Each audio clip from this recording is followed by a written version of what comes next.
சுமத்தாதே. மாநில அரசின் மீது நிதி சுமையை சுமத்தாதே. மாநில அரசின் மீது நிதி சுமையை சுமத்தாதே. கண்டிக்கின்றோம் கண்டிக்கின்றோம் கண்டிக்கின்றோம் கண்டிக்கின்றோம். 100 நாள் வேலையை முடக்க நிறுவனம் என்ன ஆச்சு? எங்க வரிப்பணம் என்ன ஆச்சு? 100 நாள் வேலை திட்டம் நிதி எங்கே போச்சு? 100 நாள் வேலை திட்ட நிதி எங்கே போச்சு? எங்க வரிப்பணம் என்ன ஆச்சு? எங்க வரிப்பணம் என்ன ஆச்சு? எல்லா நிதியும் எங்கே போச்சு? எல்லா நிதியும் எங்கே போச்சு? எங்க வரிப்பணம் ஆர்ப்பாட்டம். டெல்லி அடிமை அதிமுக கண்டித்து ஆர்ப்பாட்டம். ஆர்ப்பாட்டம் இது ஆர்ப்பாட்டம். ஆர்ப்பாட்டம் இது ஆர்ப்பாட்டம். தமிழ்நாட்டை புறக்கணித்த மோடிக்கு எதிரான ஆர்ப்பாட்டம். தமிழ்நாட்டை புறக்கணித்த மோடிக்கு எதிரான ஆர்ப்பாட்டம். ஆர்ப்பாட்டம் இது ஆர்ப்பாட்டம். திராவிட ஆட்சி தமிழகத்திலே மலர வேண்டும்.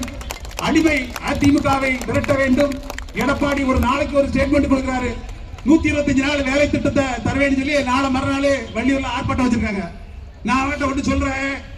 இப்ப 6 மாசமா மத்திய பட்ஜெட்ல இருந்து 100 நாள் வேலை திட்டத்திற்கு எவ்வளவு கோடி வந்திருக்குங்கிறத நீங்க சொல்லிட்டு அந்த ஆர்ப்பாட்டத்தை நடத்தணும் நான் கேட்டுக்கொள்ள விருப்பப்பட்டிருக்கிறேன்.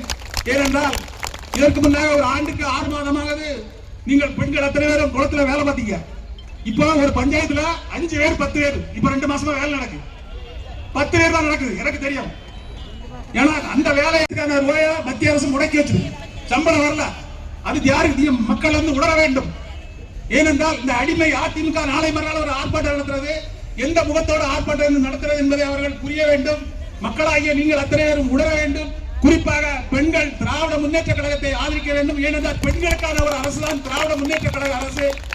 வரும் தேர்தலில் தலைவர் அவர்கள் யாரை சுட்டிக்காட்டினாலும் அவர்களை வெற்றி பெற செய்ய வேண்டும் என்று பெண்கள் எத்தனை பேரும் உழைக்க வேண்டும் என்று சொல்லி வாழ்த்தி விடைபெறுகிறேன். நன்றி, வணக்கம்.